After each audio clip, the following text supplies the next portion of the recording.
మీ డబ్బులు మీ బతుకుల ప్రకారమే పొదుపే ఒక నేరమంట. మీ అలవాట్ల ప్రకారమే సేవింగ్సే ఉండవంట. పొదుపు అంటే పట్టనోరు పెద్ద తాగుబోతులు మీరు. ఏమీ లేని వారు మీరు పొదుపు అంటే పట్టనోరు.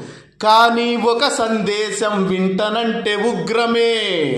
మీకొచ్చే కూలి ఎంత, రోజువారి తాగుడెంత, మీ ఆన్సు విమాళ్ళకెంత, బైకుల పెట్రోలుకెంత, ఇంట్లోని ఖర్చెంత, బిడ్డ చదువు బాధ్యతెంత, పండగకి పబ్బం ఎంత, డిన్నర్కెంత, నైంటికెంత.